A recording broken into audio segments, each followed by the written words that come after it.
So I rotate the device.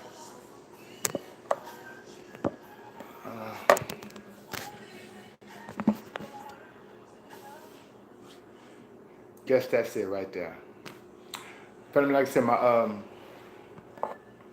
this being come back with another video. Um, I got another camera, family. You know, my camera went out on me last night. If you didn't get a chance to check me out live last night, go check that video out. I talk about assets and liabilities. And today's live is going to pertain to the same type of assets and liabilities, but just from a love standpoint, from an emotional standpoint. Because see, it's all the same. You know, everything that we deal with has to do with assets and liabilities. Either it's something that's good for you or something that's not. You dig? And so if you've seen or watched some of my past narcissist videos, I talk about how, you know, they're emotionally bankrupt and how, you know, there's a level of selfishness and open continency that is, you know, unprecedented, all right? And so if you look at the title says narcissists are like banks, you know, deposits only. And like I said, family, I do these videos because I try to, you know, make people aware of certain characteristics. And like I said, it's not something that's going to be, you know, 1 out of 10. No, all narcissists, whether overt or covert, have the same characteristics. You will not be mistaken by that type of, you know, identity. You will know. Okay, and so if you watch my narcissist videos, if you watch other videos, if you just done the research, you'll see that there is a common denominator. All right, and there's a level of give me, and I give you little. That's very, very evident in narcissists. That's why, you know, I said they're like banks. Okay, because what do you do when you go to a bank? You know, you take your hard-earned money and you deposit it into the bank in hopes that it's safe, secure, and you know, when you need it, it'll be there for you, right? Well, see, that epitomizes a narcissist, because when you get involved with people that are narcissistic, you give all your love, you give all your attention, you know, and they taking it and they want it. And not only do they want it and accept it, they really asking for more and more. Okay, so family out there, if you ever been in a narcissistic relationship, you know how they want to monopolize your time. It's really it's smothering. You dig?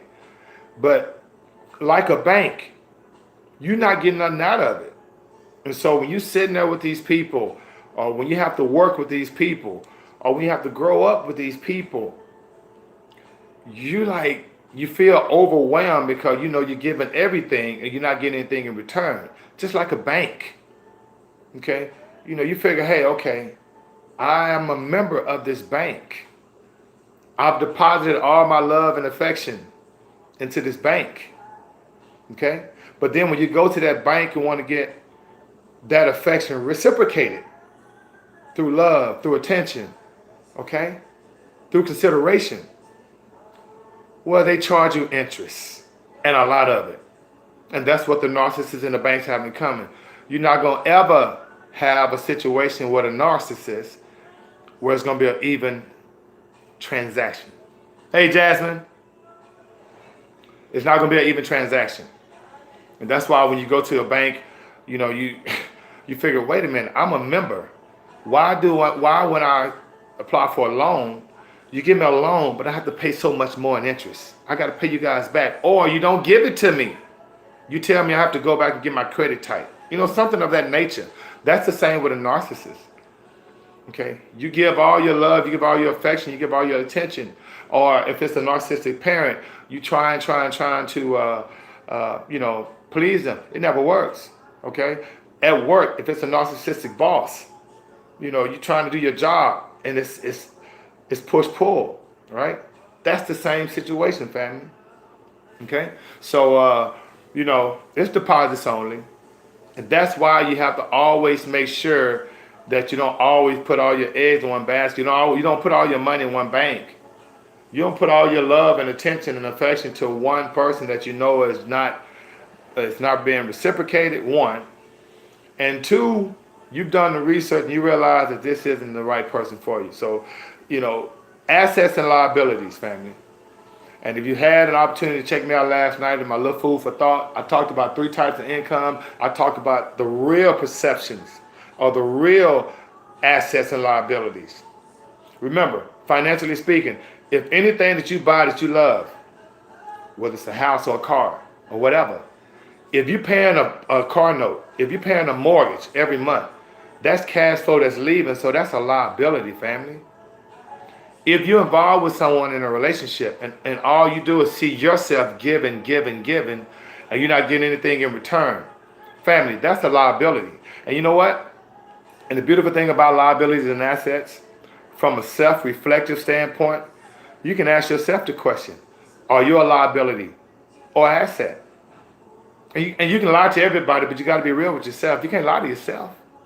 And so if you're in a relationship and you know that you're only receiving, you're not giving, then you have to categorize yourself as a liability. And that doesn't mean that can't change, but something's wrong with that picture. That's why they say you have to be equally yoked. And I don't really get into those type of analogies, but when you look at it in terms of finances, you don't want to be in a situation where you just giving, and the other person's taking, and you're not getting anything in return. You don't do that with money. I mean, think about, if you watch my other videos, I talk about making sure don't just leave your money in the bank that's only giving you less than 1.10% or 0.9%, which is pennies on the dollar, right? You don't want to put your money in the bank like that. So why would you invest your time in a relationship with a person like that? What about you giving and not? Exactly. You're an asset. So when you're giving and not receiving, then you're the asset. And so as an asset, you need to make sure that your value grows. Your value don't grow if you just give and you don't have nothing to show for it. See how that works? Your value goes down. And what I mean by value going down, that's when you start feeling emotionally drained. You start feeling unappreciated. That's not good.